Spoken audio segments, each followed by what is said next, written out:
Guys, welcome back. Today we're going to be reviewing TheKnowely's Payday 3 Blew Me Away video. I'm going to be reviewing this video because it has a lot of gameplay in it that isn't just the cinematic shots that we've already seen from the dev diaries. I know it's not an official Payday video, like an official video from the Payday YouTube channel, but I'm still going to be reviewing it because it is Payday 3. It is new Payday 3 content. It's just going to be all around very informative on what Payday 3 is looking like. Alright, without further ado, let's get started. Yeah, that ain't bait. I really have played Payday 3. In fact, potentially, I have the longest Payday 3 playtime outside of the Starbreeze offices. I'm incredibly fortunate to have actually had 2 hands-on sessions with the game in June, the first being at the YouTube gaming event in London, tailored to UK gaming channels, where I was also honoured to have the opportunity to speak on a panel alongside the wonderful Starbreeze community manager Elizabeth. I'm hugely grateful for that opportunity, as well as also getting an invitation over to the Starbreeze offices in Stockholm, Sweden, for a second, more private session in the press booth. The gameplay you're watching is sadly not my own and will be the same as what you're seeing from other Starbreeze partners now the embargo is lifted, as we were unable to directly record, but that's fine. I have a hell of a lot to add and we'll be walking you through just about every feature and function you might have questions about prior to release. The way I'm releasing my Payday 3... First of all, let's look at, the HUD. Looks like this is, up here, the area that they're in, or... Actually, no, this is like the suspicion area of the area they're in, because right now it says public area. Further on in the video, you'll see like restricted area or a secure area, I think there is. And it just shows like the risk level of where you are. Your objective here, which is also going to be here. This is like new objective popping up. This is where it'll sit.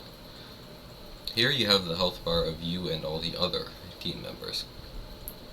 This looks like the amount of downs, this looks like health, and this looks like armor, because how they're doing it is that you're going to have different segments of armor, and in each of these segments you're going to be able to recharge your armor up to max, but once it dips below and moves on to the next segment, it's broken. This cannot be refilled unless you use an armor bag to replenish one of these.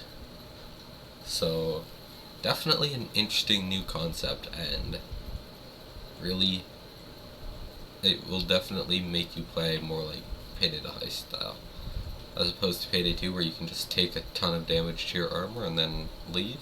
Here you have to play way more conservatively, because once you lose it, it's gone. Over here you have your weapons, you have your primary, you have your secondary. There's something here that says overkill weapon. Knowly mentions it later in the video, but there's like overkill weapons that I assume are just stronger versions of like weapons, stronger weapons that you can find and use. So I wonder how they're actually gonna use that to play out. I can't tell what this is. I assume it's like a key card, or you can hack a camera or something with it. Your deployable, your grenades. Yeah, just like the entire HUD has been revamped, which is honestly pretty cool. I do not actually see a timer here, which is kind of annoying. I always like having a timer to see how long I've been in the game, but the HUD elements are also a work in progress and will probably be added at a later date. Pre-launch content is across 3 videos, this one focusing on the general gameplay experience, another diving into loud gameplay specifically, and a third focused on stealth. Those last...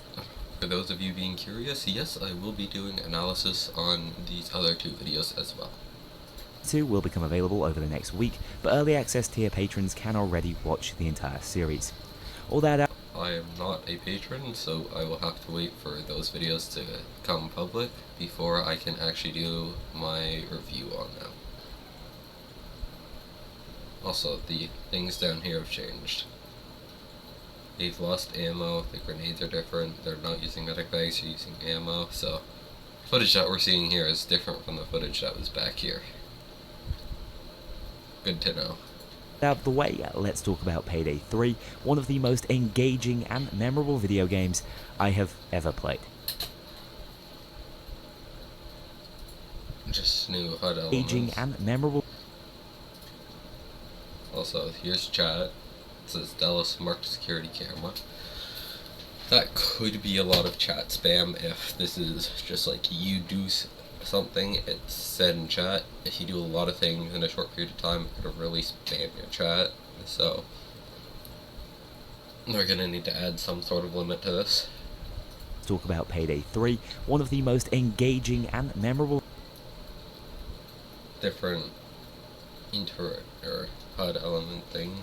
They're definitely gonna be using this mask animation so you can like see the mask before putting it on. Then like just misdetection risk circle. Video games I have ever played. Also, the question marks are orange, which is kind of hard to differentiate I from have the ever played. red exclamation points, which is kind of annoying in my opinion, but I guess it's not the biggest issue that could be there.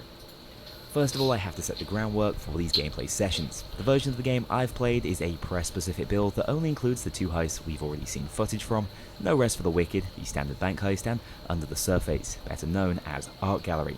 These builds were missing a couple of features, especially in the audio department, and also lacked the finalized HUD, so do keep that in mind whilst watching the gameplay. So yeah, not everything is finalized, to be expected. They still got a couple of months to fix everything. So we need to remember that this isn't the final product. Things are subject to change, but they're probably not going to change too much from what we're actually seeing, because that would take more effort than the 2.5 months would allow. That also means that these views I'm about to share will only cover a small portion of the game's content, as we now know that Payday 3 is launching with 8 heists in total. I was initially slightly concerned by this, but having sunk my teeth... Having 8 heists in total is still like one less than the entirety of Payday the Heist after years of playing, and isn't that much less than Payday 2 on release. So honestly, like, it isn't a terrible thing, especially if they have a way to make heists in a more consistent and fast method. So like just adding a new heist like every month or two or something like that, at least for the start, would be really convenient. Given the fact that with the Gold Edition you get 12 DLC across a year, chances are they're going to add 4 new heists across the first year that are DLC, and then probably a couple other free maps along the way. Teeth into these first two, there's a lot of meat on the bone. We've been told to expect the same, if not more, for the remaining 6 heists, and I'm fairly certain I could have happily played these two for about 30 hours without seeing everything. So, as long as that replayability is consistent throughout, the game should have ample content at launch. In any case, quality over quantity seems to have been the approach, and let me be the first to tell you, the quality is absolutely astonishing. That's good, because Payday 2 has a lot of float when it comes to heists. There's like 5 variations of bank heist. You got like bank heist, cash, deposit, gold, random, and then the one that's in Firestarter Day 3. That's just the same map reused 5 times for like 5 different individual heists. So if they're going for quality over quantity, that would be very nice, because having a lot of maps that play the same is nowhere near as fun as having slightly less maps that all play completely differently. Again, Payday the Heist versus Payday 2. Payday the Heist has a lot more quality for its quantity, and Payday 2 has a lot more quantity for its quality. That's not to say Payday 2 doesn't have good quality missions, but they're just not the same as like Payday the Heist. I've heard people suggest it looks like a Payday 2.5, but trust me, Payday 3 takes the essence of Payday 2, its core concepts, characters, and personality, but in almost every other department it's absolutely its own game, with virtually every system overhauled and given immense mechanical depth. Before I jump in and talk you through the menus, where sadly I can't show you any footage as the UI for my build was still a work in progress. These interact. Immense mechanical depth. Before I jump in and talk you through the menus, where sadly I can't show you any. Do the interaction. You got like these things here. They're actually using the same button here. That's kind of funny. But when he starts interacting, you'll notice a square fill up around the square, instead of having a big like circle thing in the middle, or like the bar in Payday the Heist. So if you want to see the time, we're gonna have to pay more attention to this. So smaller, slightly more annoying to like actually see, but definitely different to say the least. Footage as the UI for my build was still a work in progress, I want to just give you an idea of the moment-to-moment gameplay that was so memorable I don't think I'll ever forget it. So, picture this, on my very first stealth attempt I'd already gone right up into every hoster's face to have a good look at their redesigns. For reference, they've all been fully redesigned with unique faces that aren't actually modelled on any real actors, hence why we haven't seen any non-voice actors back in action. Anyway, I was playing as Kknowlys and remembered I wanted to see his face, so after walking into the back of the bank, a secure area where guards treat you very differently, just refer to my Payday 3 stealth video if you want more details on that, I immediately took out my phone, hacked a camera via the new mechanic and pointed it directly at my face, you know, just for a closer look, except the camera operator was still in action. Yeah, in trying to see myself, I'd literally just done the camera guard's job. This is cool. You can close the blinds on the windows to like block the vision from all the citizens outside, which would make controlling the inside of the bank a lot easier. Also just classic Kknowly moment, I guess. For him, pointing out my trespass in the most obvious way possible, and calling another member of security directly over to my position. Obviously, I then panicked, put on... He said over to my position, not called the alarm. So, it's not like, this is what I was talking about in one of the previous videos, where there's less just, like, a binary between stealth and loud, because he got caught by camera, but it didn't immediately go loud with thousands of SWAT coming to get him. A guard is coming to escort him out, because, like, you'll later in this video, there's, actually a guard who fully detected a heister in a restricted area and then escorted them out of said restricted area instead of just immediately calling the entire Washington Police Department on. So there's going to be a lot more just like synergy between stealth and loud, which is going to be very interesting to play around. My mask and shot the guy immediately, breaking stealth for real this time. I'm not sure I will ever forget that specific gameplay interaction, and that to me, from what I've played, is a microcosm of Payday 3 as a game. It's thousands of potentially unique interactions that will stick with you to shape the way you heist and the memories you have of doing so. To me, it's the absolute apex of... Yeah, here, up here, secure area. You're not meant to be up here, and I assume the fact that it's in red means that they will sound an alarm, or as soon as they see you, instead of just escorting you out, although I'm probably wrong about that.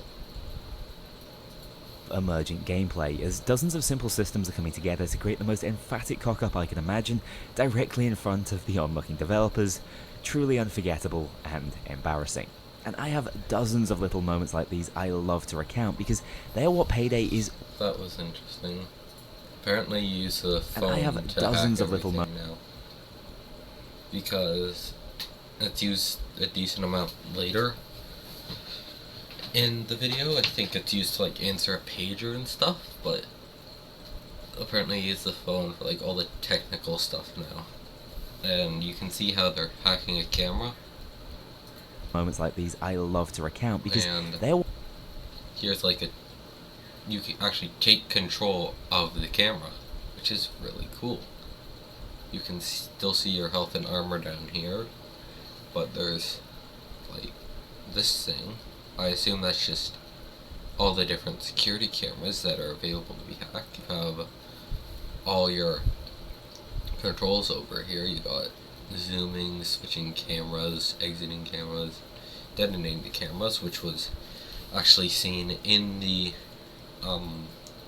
trailer where you actually explode a camera before going loud, which is a cool way to deal with cameras. There's root ping and then there's secure loop. I'm not entirely sure what those are. I think one of them is like marking. I think root ping would be marking, and secure loop would be like disabling it without breaking it, which would be interesting. Because then you could get around cameras without like actually breaking them, or having to rely on the Payday 2 loop where it runs out after 25 seconds and you can only loop one at a time. What Payday is all about for me, and I recall them the way a heister might swap stories of old wounds and battles. Later in Stockholm, I was playing alongside the one and only Mario in a top hat, where in his usual gung-ho fashion, he ran off to lower the bollards on an overkill bank heist, which is once again the tough as nails top difficulty in the game. So they're bringing back the Payday the Heist difficulties instead of being Payday 2 difficulties. You got, he says this later in the video, but you got normal, hard, very hard, and overkill, which are the same as Payday the Heist, except Payday 2 doesn't have overkill 145 plus. Chances are they might have an extra difficulty or add difficulties later into the game cycle, because you can go up to level 150, which is these numbers here, the numbers surrounded by the square brackets. That's your level, so they might have a 150 plus or 100 plus difficulty. Maybe. Also, you throw with Q now, for some reason. This kind of play is cleverly punished by the AI in Payday 3, who look to isolate targets and surround them, which happened almost immediately. Despite that, he was able to complete the objective, but looked like he might be going down for his troubles. Was that him picking up the overkill weapon? Which happened almost immediately. Despite that, he was able to complete the objective. No, that's just him. What did he pick up then? Heavily punished by the AI in Payday 3, who look to isolate target. It's like an overkill pack. Is it just like a collectible or something? Or And what? surround them, which happened almost immediately. Despite that, he was able to. Nope, he definitely gets another weapon, because normally you just have this two and then a third one showed up. So he just picked up another weapon off the ground. Interesting. Complete the objective, but looked like he might be going down for his troubles, which could be a death sentence for the team on this difficulty. That was until I picked up the brand new overkill weapon, another mechanic I'll be going into more detail on in the loud video, this awesome looking thermal sniper from the initial gameplay trailer. To make things even better for us, Mario was packing the new throwable smoke grenades, which lower cop accuracy whilst inside. Here's the armor bag. You can see the armor. Mario was packing the new throwable smoke grenades, which lower cop accuracy whilst inside. Also, apparently it's the top bar that's the armor, not the bottom bar, like I thought it was earlier. But you can see how it refills one bar completely instead of just refilling everything. It refills one bar, and I assume every time you use it, it refills up one bar up until the max of 4, it appears to be. Looks like the health is divided into segments too, so I wonder if they're going to do the same thing with that, with health. You go below one segment and then you have to get it back using some sort of deployable, or there might be skills that let you just heal past that for a price or something. The perfect combo as he ran toward me through the scope, and I was able to drop just about every enemy challenging him from within it thanks to the thermal sight. From my perspective, this was some Hitman-esque gameplay, and from him, it was this ultra-intense Call of Duty style set piece where cops were dropping left and right as he somehow survived his hero play. Payday 3 creates these set pieces. So, like, he somehow survived his hero play. Payday 3 creates these set pieces organically. You got a 90 ammo, so I don't know how much you're actually getting from each pack, but it looks like there's 8 packs. So 8 charge deployable. So I assume you just get like a certain amount, you might refill completely or something. Or 50% of your ammo back on every time you refill off one of these. Not entirely sure because I don't like the actual stats of the weapons, but an easier way to see the fact that it is running out of ammo. And they're all you're going to be talking about online in the post-heist lobby. It's unlike anything else I've experienced in gaming and should give you a little base. That dozer died extremely quickly. And they're all you're going to be talking about online in the post-heist lobby. It's unlike anything else I've experienced in gaming and should give you a little base. He's playing with 3 bots and a dozer died that quickly. Wow. So dozers aren't really going to be that much of a threat, at least health-wise. Line of where my mind's at with the game.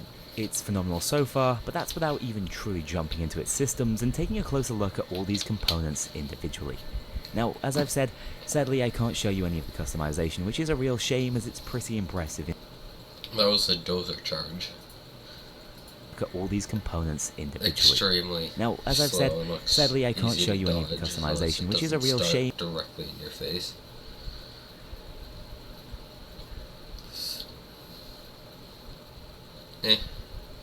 Dozers don't look to be like that much of a threat in Payday 3, at least so far. Which could be good or could be bad, depending on how you look at it. As it's pretty impressive in most places. There's a huge selection of new outfits and glove combinations you can wear, which brilliantly look different on every single heister. Each has their own personality, which is quite well reflected in their physiques, making customization feel like a more personalized choice, especially if you main a specific character. As we know, there will be 6 in the game on launch, but we only had access to the core 4 in this build. Touching on the characters, I think the Hoxton redesign will be the most controversial, although he has found his prison scar again at least, with the other 3 heisters keeping a lot of their original designs and personalities within their facial appearances.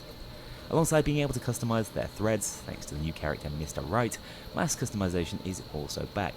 This one is obviously near and dear to my heart, with a character named Gleam taking responsibility for this system. There were some really cool base masks and some that were evidently designed more with customization. By new character, I assume you mean someone like actually in the game and not the person who created it, so it appears that someone named Gleam is going to be helping with the mask customization, which is going to be interesting instead of just like going through a menu. Well, you might still be going through a menu, but there's going to be like someone behind that menu. In mind, but I will say that at least in the build I played, there weren't as many customization options available as Payday 2 had on launch, and we're still lacking a more freeform customization system I'd love to see, although I worry that would be terribly abused, if you catch my drift. To make up for the mass though, weapon customization has been elevated beyond belief. Our boy, the one and only Gage, is back in New York, and he's not only dealing the weapons and attachments now, he's also allowing us to paint virtually any part of the gun in whatever colour we want. That's going to be interesting. Being able to completely customize how your gun looks. Could just be fun to play around with. See if you can come up with the most wacky gun design or something. Just something creative that was added that can only make the game better. You can end up with a truly technical abomination if that's what you fancy, as well as being able to apply patterns, stickers and charms to your weapon. This customization is insanely detailed and I think goes into the overall weapon philosophy, which wants to push you to find your own favourite way of playing and signature style. Beyond these cosmetic options, we can also add stat warping attachments, which tend to have more distinct positives and negatives as you look to create a truly unique gun.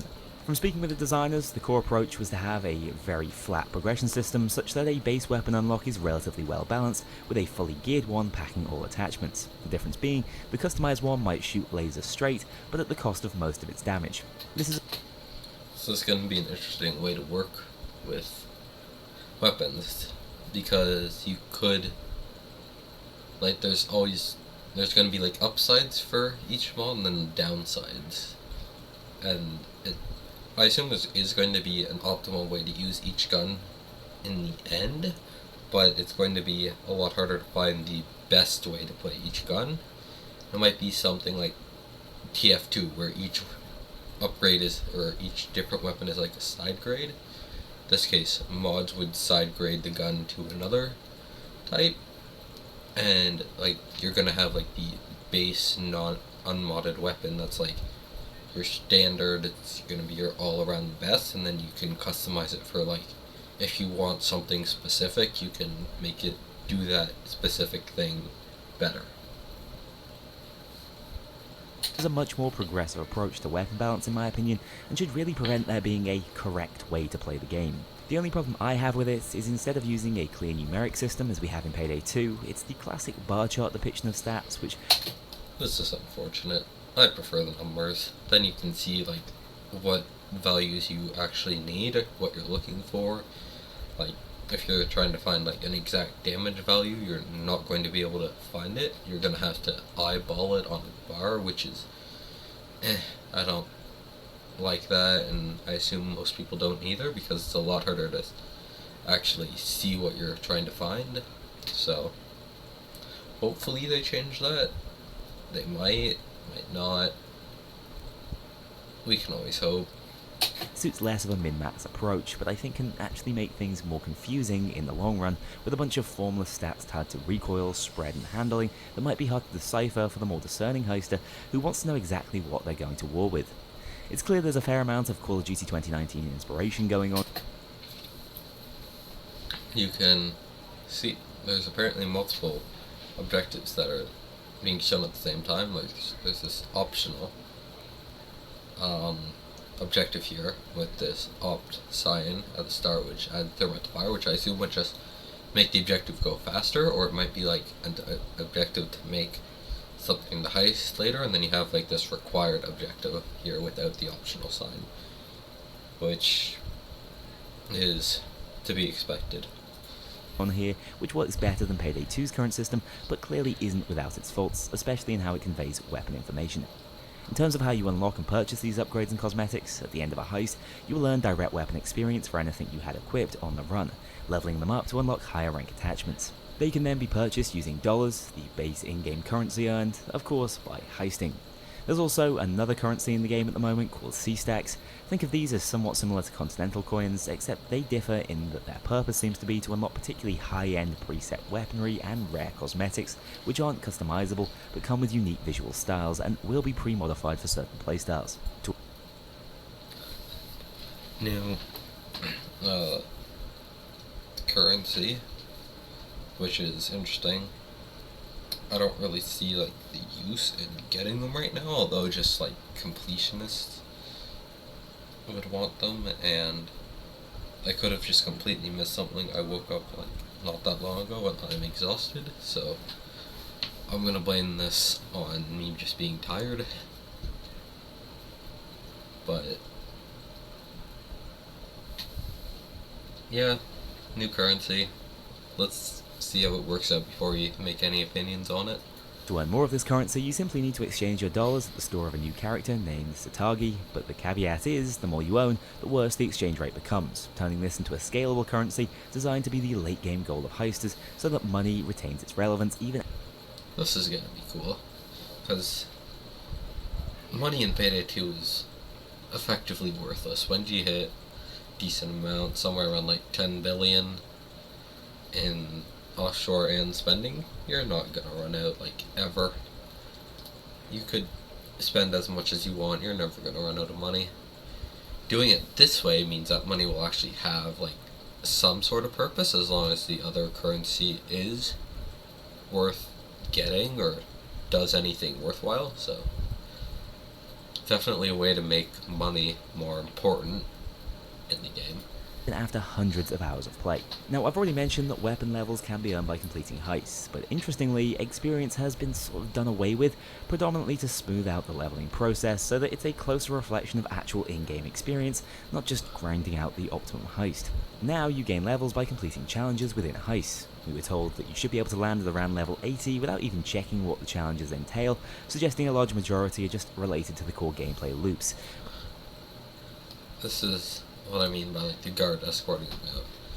The guard is going to make him follow, it's going to make the heister follow him out of the private area, and instead of just outright raising the alarm, and there was like challenges entail, suggesting a large majority are just... You can hack the radio. I'm not entirely sure what this does because there's a different prompt for answering a pager. So I don't exactly know what this hack radio prompt will do, but it also tells you that you're being observed, and it's probably not a good idea to hack it. Related to the core gameplay loops, but after that, you're going to have to modify your playstyle to reach certain goals and keep leveling up. In total, there are more than 1,100 challenges in the game at launch. He threw something on. You're going to have to modify your playstyle to reach certain goals and keep leveling up. In total, there are more than 1,100... Those are micro cameras. These things down here. You throw them onto guards so that you can see, or I assume you can throw them anywhere, and they're just cameras that you have. It also looks like this key card that the guard is wearing could be grabbable. And again, the hack radio prompt is still here. 100 challenges in the game at launch used to earn this I assume that if you leave this yellow circle, the guard will call an alarm just because they're escorting you out. Experience. There's a soft level cap at level 100 where you'll stop earning points towards more skills, but the max level at launch will be 150 with plans to go further in the future. I don't get why they have a soft level cap and then a hard level cap. Just make them the same, honestly. There's no point in having 150, especially considering it's an unsatisfying-ish number. Like, I mean, they already have a reputation for having wacky numbers as a final, being 145 and 193 in Payday the Heist. This game appears to be a lot more like Payday the Heist with a Payday 2 feel. Or it could be a Payday 2 with a Payday the Heist feel, depending on how you look at it, but... Yeah, but like, just having a slightly off level cap is kind of weird, in my opinion. I'm personally split on this system. I think players will miss being directly rewarded just for clearing a heist, and I actually worry that with challenges, the incentive might be to not even complete missions to level up efficiently, but at the... I can agree with this, because we've already seen that money has an entirely different value than experience. Because money will be used to like unlock weapon mods, but if you already have like all the weapon mods you need or want, there's not going to be any reason to complete the heist if you're just trying to level up. I haven't seen any like infamy progression system yet, so once you hit that soft and hard level cap, there's not going to be anywhere really to go for experience. So once you get that, there's not going to be any incentive to like actually complete the challenges, and you're just going to be focusing on beating the heist. But if you do complete the challenges, I wonder if all the XP that you get from completing the challenges once you've hit the level cap is going to be saved, so if they do increase the level cap, you are also going to be able to use all the XP that you've gotten completing challenges while you're at the level cap into leveling up already. Like, there's arguments for it, like, and against it. Like, if they do it that way, you could just rush through all the challenges and then never have any reason to do any challenge again. But there's also the fact that, like, if they add new challenges, there's not going to be any reason to do the old ones. So, like, some of the challenges are just never going to go done because they're not going to be worth anything. So, I mean, could be. It's just something else that we're going to need to actually experience before we can create any sort of opinion on it. So I'm not really sure what to think of it at the moment. At the same time, I get why it's being implemented, as it can encourage more diverse playstyles, plays into Payday's crazy... This is also showing the camera that was thrown onto the guard's back earlier. You can see the guard's leg here, and the fact that they're walking behind, and you could see that he threw the thingy onto the guard's back earlier. So you can... It's just having this as like extra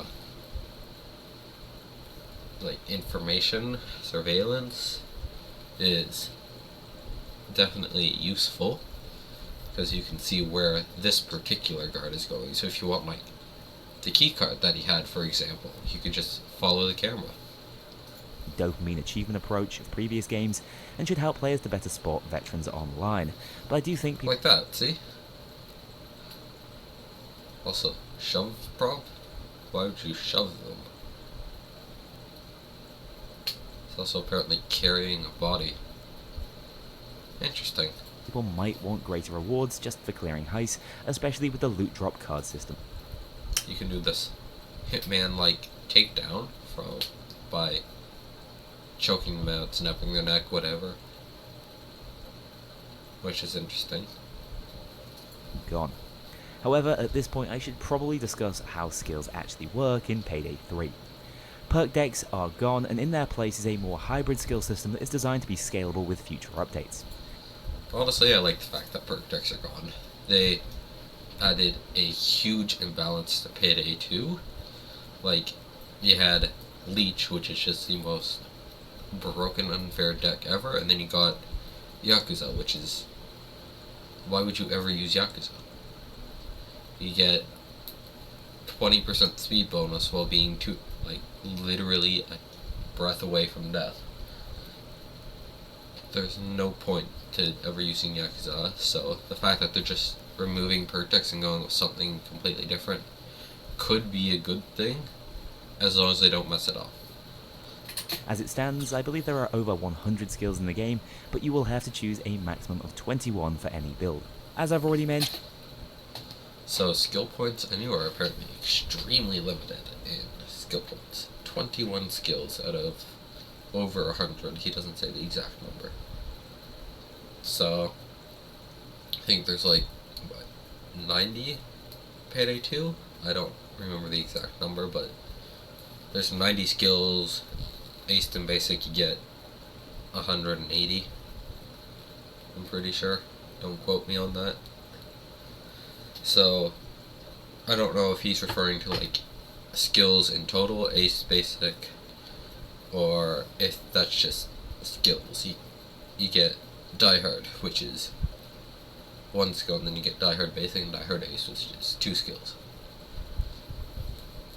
you will earn these points up to level 100, but can only spend them in a skill once it has been researched, an unlock process that will be advanced by heist completions. So you need to unlock skills. You don't just have them to exist. You need to unlock and research each skill. Interesting. Skills are once again loosely grouped into trees. For example, there's a medic bag orientated tree, a sentry turret tree, and a hacking related tree. Each has a first perk that will need to be picked up to access the tree at all, and can be aced for an additional effect, as well as a final perk which generally stands out as highly impactful. The key though is that once you have the first base, so essentially just the same skill trees as Payday 2, except that the last perk is going to be more useful than your average Payday 2 tier 4 perk. Skill, you can grab any other skill in the tree. It doesn't have to be in some sort of scaled order. No point requirement for the skill trees. Woo! This means you can dip into as many separate trees as you want to really put together the perfect mix and match build. There's so much build variety that you might find this system overwhelming at first, and as it stands, I'm not a massive fan of how skills are presented, but there's still a ton of potential here within the system. So Kknowly is not a fan of the skill system, but that doesn't mean that it's bad per se. I would need to see how it is. They don't actually have any footage of how the skills look or how you would actually pick them. So I would need to see that before I make my personal opinions on it. Now, if that was a little confusing, prepare yourself, because the linchpin of many of these skills is the new buff system Payday 3 has. When you perform certain skill-related actions, you will gain one of 3 stats. A Stack of Edge grants you a 10% damage buff, Grit a 10% resistance buff, and Rush a similar movement speed buff. Buffs like this could be interesting, because there's probably a way to abuse it, or there's probably going to be some way that you could just get an infinite amount, by having a certain interaction that's easy to do, repeated multiple times, and they just give you that buff, you could have like a near permanent 10% damage buff for no reason other than you're doing a single short interaction every so often. Like, could be interesting to balance around. For example, there's a skill that grants Rush just for sprinting for 3 seconds straight, and another that grants Edge for continuing to aim down sights for a certain period. These can also... So as long as you keep aiming down sights, you're gonna have this Edge buff, I forget which one it is, permanently, as long as you keep ADSing. So it could be like really good on, say, snipers, because you could stay permanently ADS with snipers, and there you have that buff forever. Stack on top of each other repeatedly, allowing you to potentially enter a bit of a super soldier flow. I'd say overall, skills have been toned down in their power from Payday 2, but I feel like if you can master this system, you might still be able to turn yourself into a bit of a god. Skills in Payday 2 are very overpowered, so I'm not surprised that they try and change it to make them slightly weaker, because you got like Zerk, which is free 2 times damage on like certain decks, Hostage Taker, Bullseye, Inspire, you know, or just some skills that make the game too easy. So the fact that they're toning down on the effectiveness of the skills is a good thing.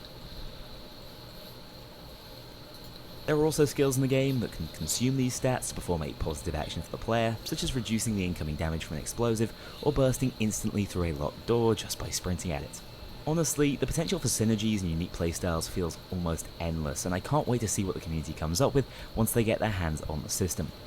I also found that stealth skills are quite nicely balanced to provide some potential benefits in Loud, which feeds into this more freeform approach to the 2 styles of play, where one can very naturally flow into the other without the player being overly punished or feeling like they need to restart immediately. That's gonna be nice. Then pseudo-stealth builds are gonna be a lot easier, because Payday 2, you can't really have a pseudo-stealth build unless you spend a lot of points on something. Like, you could run a Judge Hacker with ECMs, but like, it's just not all that strong compared to having just a stealth build or just a loud build. So there's not really too much of a point to having pseudo stealth build in Payday 2, but the way that it sounds like they're planning on doing it, you could do like stealth up to a certain point, and then loud becomes easier because the objectives are easier, so you move on to loud. Also, what is this keycard doing? Why is it clipping inside Wolf's HUD part here? Fix this is annoying. For example, you can be a Civ and hostage-focused stealth player, but those same hostage-taking skills have very real applications in Loud, allowing you to trade for health, take body shields, which, by the way, cops will do everything in their power to avoid shooting, and... This is what I'm talking about. Like, if you can hold on to a hostage forever, cops just won't shoot you. Sit in a corner with a hostage, you're effectively invincible. So they're gonna need like some way to just counteract that without like just people abusing hostage perks. Keep the negotiation phase going for as long as possible. A few standouts that I saw and played around with include one that allows you to answer pages via line of sight instead of having to run over to the body. An interesting skill that could be nice, because then pagers will be slightly more of a non-issue, because I've personally always found pagers in Payday 2 to be annoying. I never used Silent Assassin, but I've never liked pagers. They've just always been annoying. They are something you have to work around, that's because stealth in Payday 2 is really too easy without them, but definitely useful to have a way around having to run up to a pager and answer it. and another that enables you to tag targets for your sentry turret to focus down. In fact, if you're wondering why that double barrel shotgun infamously fired 3 consecutive shots in the gameplay trailer, that's down to a synergy between 2 skills, one that allows you to automatically pick up ammo from ranged targets you kill, and another that loads picked up ammo directly into a weapon, resulting in chain kills like we saw at the staircase. There, we have an explanation for why we can shoot 4 shots from a double barrel without reloading. Like, this could be interesting because you could use it to just shoot indefinitely for like an ammo that doesn't have, or a gun that has a long reload. You could just pick up ammo and have it automatically refill your mag, and then you could just never have to reload again. So, cool concept. Could be overpowered. We'll have to see.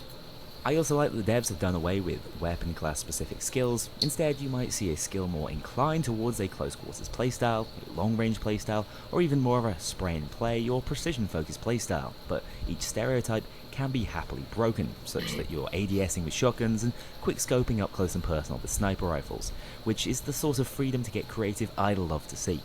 I can't wait to go wild with the theory crafting on these skills once I get my hands back. This has absolutely nothing to do with the video, but why is the crouch animation so fucking goofy? Just look at this. Like, they're just waddling around.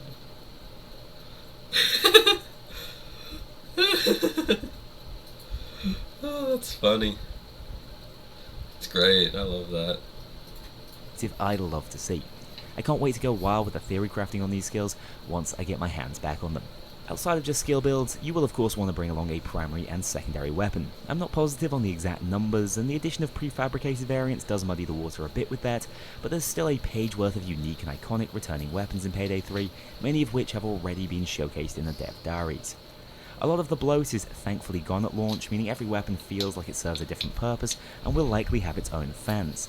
But we are missing special ammo, and there's no representation for wacky special weapons or even machine pistols, which is a shame. Even so, the gunplay is so good, animation is so smooth, and feel of these weapons so unique that I'm willing to bet you will find something you'll love using.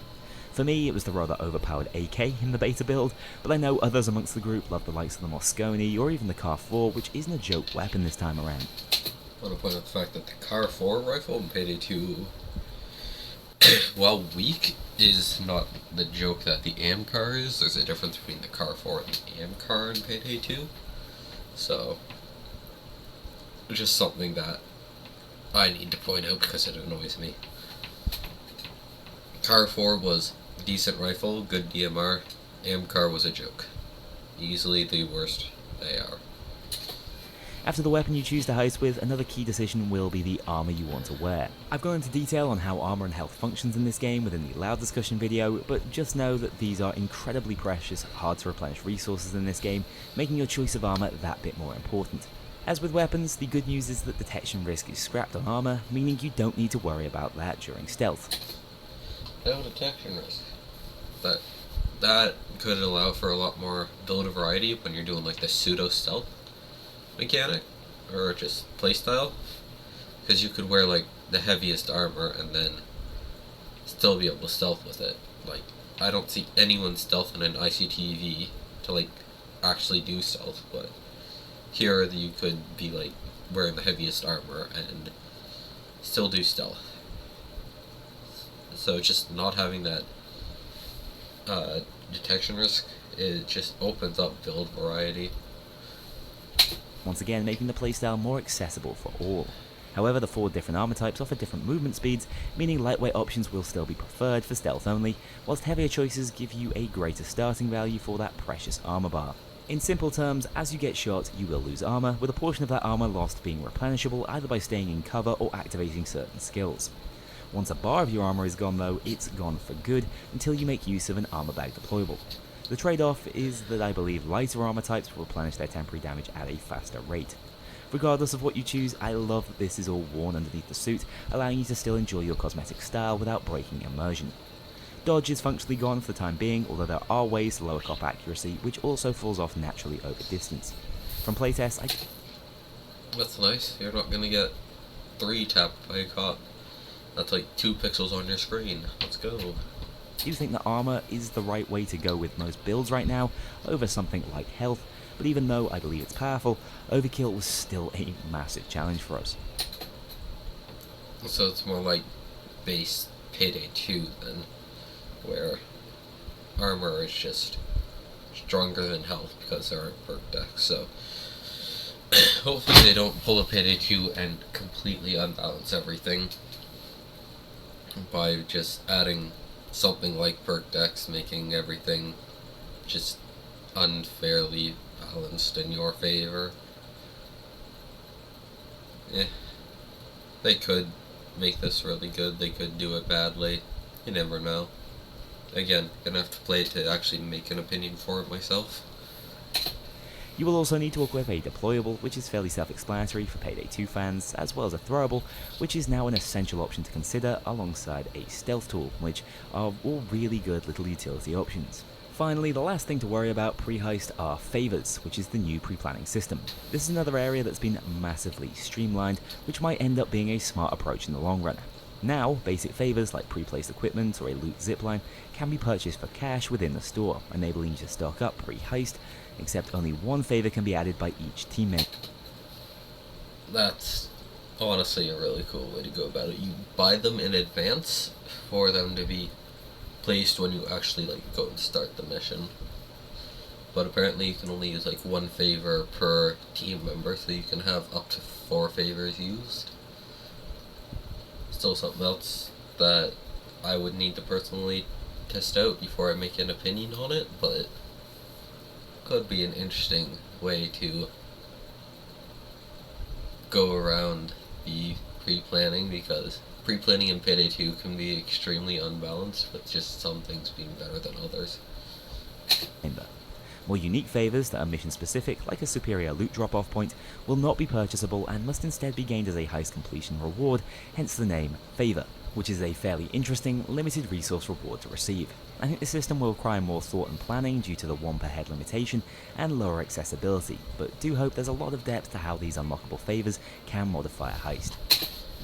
You can replay the heist with an easier time by completing the heist previously to gain favors for that heist. Interesting. That's essentially a paraphrased version of what he just said, but I don't know how that's gonna play out realistically, because then your first completion is gonna easily be the hardest, because then you'll just get stuff that make the heist easier. Speaking of heists, I need to touch on difficulty. Payday 3 is a hard game, but it's hard in a much more organic fashion than Payday 2, with a lot of the challenge coming directly from the cat and mouse game you'll be having with the assault force. Here's how I'd describe it. In Payday 3, the heist is won or lost within the heist. In Payday 2, it's won in the menus 9 times out of 10. That's to say the decisions you make within the heist in Payday 3 are far more important than the ones you make out of it. Even players without a full build but plenty of game knowledge can make use of their experience to complete difficult heists, using their hostages efficiently, timing assault waves, and relying on the stealth period to really set up for success. Some heists include additional side objectives you can find, and others include additional optional objectives that might make the heist easier overall after completion. That's nice, just having extra things to do instead of just having one objective line that you just speedrun through as fast as possible. This adds to the uniqueness of how every heist plays out, and again adds more player agency in how you want to approach the challenge in the game. Once again, we're returning to just 4 difficulties: normal, hard, very hard, and overkill. I found hard through overkill offered a sufficient challenge to keep me on my toes, but normal was a little on the slow side, at least for me. I'm guessing the majority of the community, as they get familiar with the game, will default to very hard. So chances are it's going to be more slightly harder than Payday the Heist difficulties, because I find that most people in Payday the Heist default to overkill, unless they're new to the game, where they would default to normal, hard levels. And Payday who does Death Sentence reasonably well, not amazing, not terrible, found normal to be pretty boring, and then hard through overkill to like keep them awake. So like people that are really experienced on Death Sentence, like if you can do a majority of Death Sentence heists with no issue, you'd probably find like very hard and overkill to be the tougher challenges that you, but hard and normal to be somewhat easy. That is what I would think the balance is going to look like, according to what Kknowly is saying. Could be wrong. Take everything I'm saying with a grain of salt, because this is just speculation and analysis. With Overkill existing as a bit of a stretch goal when you want to really sweat it out. In terms of how this difficulty is delivered, it's in a much more organic way than ever before, and that even runs over into stealth, which includes difficulty modifiers like high alert guards or indestructible cameras. Cops will hit harder the higher you go, and the spawn cap and special spawn frequency will also increase, but one great thing about the design is that enemy health pools actually remain the same, meaning no more bullet sponges, just more tactically advanced cops to push you further. It's going to be interesting. Just cops having the same health values on normal as on overkill would make like breakpoints the same across every single difficulty, at least when you're trying to kill the cops. Obviously when you're defending against the cops, the damage values are going to change, but when you're trying to actually like kill the cops, you're not going to notice that much of a difference, but you're also going to be taking more damage, which will make the cops harder to kill on harder difficulties, just through the dint of you are taking more damage, so you need to spend more time in cover and less time shooting. Higher difficulties can also mean additional objectives and heist requirements, keeping you on your toes and forcing some genuine adaptation the higher you get, with specials spiking up the difficulty whenever one spawns in. Shields push alongside regular. From what I've seen, dosers are really just not that big of a threat, to be honest. Like, the charge was pretty slow, their health value seems to be pretty low. Then again, we've only seen like 2 dozers ever, both of which died pretty fast. So I don't really know how the dozers are going to work out. Tasers we've only really seen one of.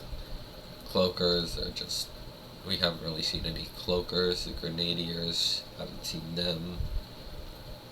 Shields have so far appeared to be a non-threat. So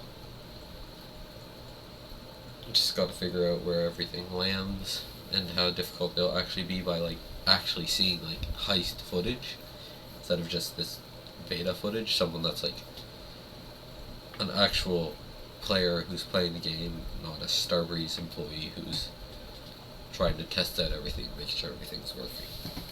Killer cops, cloakers drain you of your key resources, and a single dozer charge can mean game over for a team of 4 unless you all focus him down together.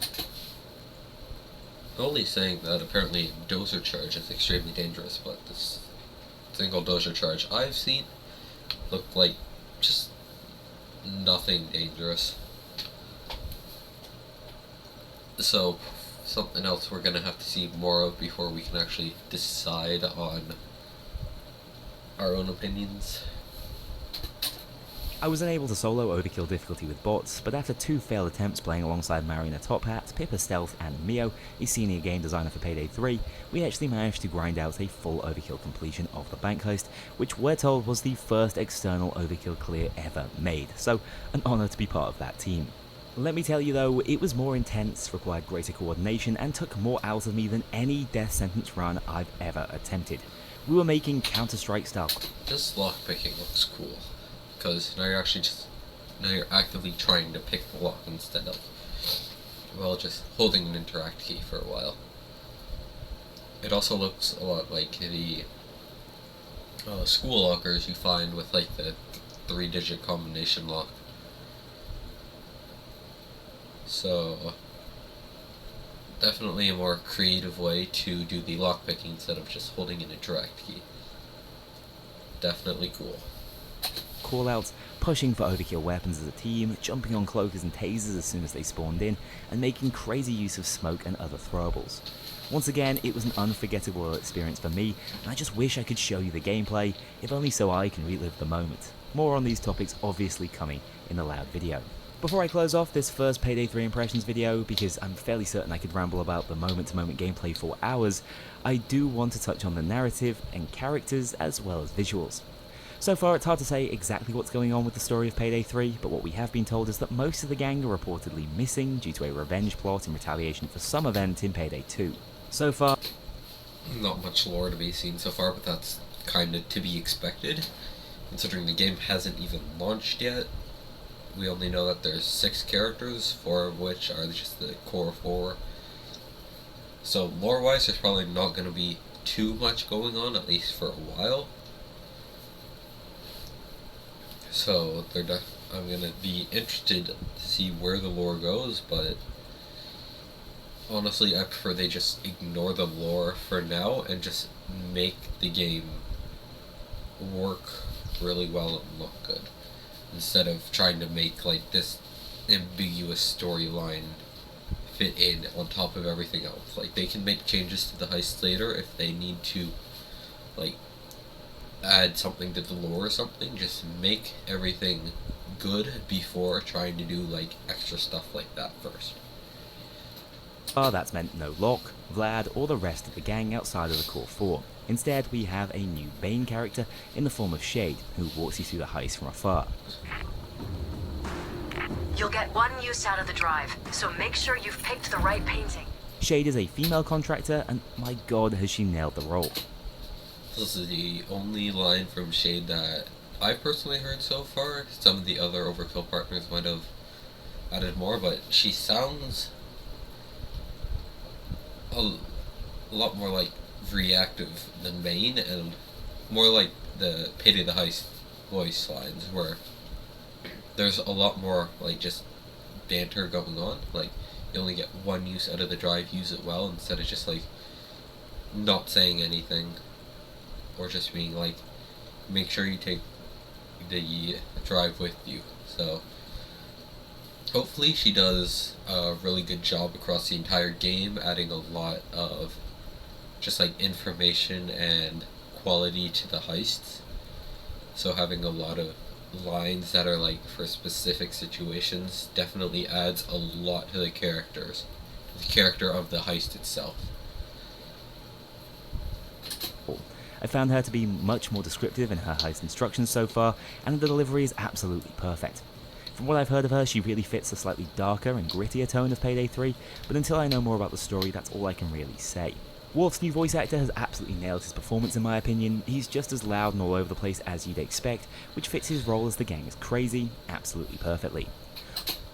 As a Wolf main, I love to hear this. I've always loved Wolf's just crazy, erratic voice lines where he's just like all over the place.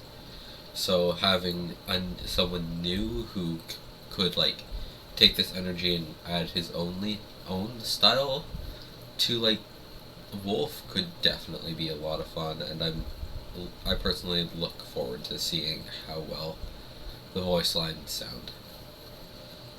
All the characters sound excellent from what I've heard so far, with the addition of an interaction wheel that allows you to greet your teammates and curse out drills, as well as actually audibly ping out points of interest. So that could be nice.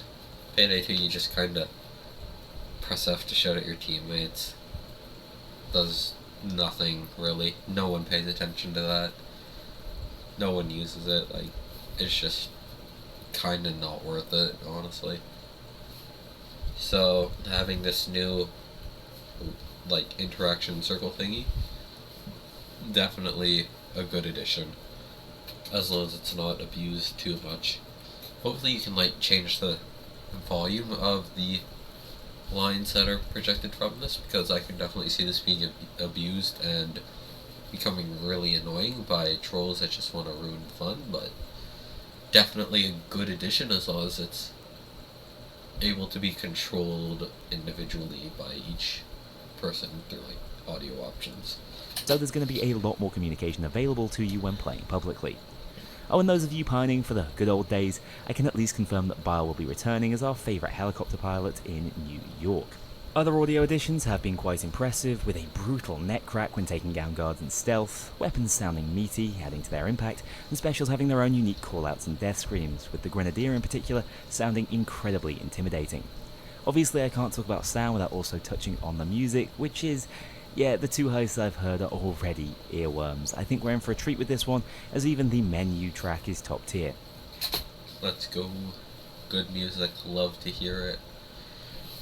Music in Payday 2 is really good. Same with Payday the Heist, so if they're already like really good by those standards, then I look forward to seeing what music can come out of Payday 3. Visually, the game is quite consistent. I found the textures and lighting to be easy on the eyes, although I'm still not completely sold on civs and security guards' faces. The past... Again, it's just graphics. Those will probably be improved later on down the line, closer to release, when like everything is set up and done, so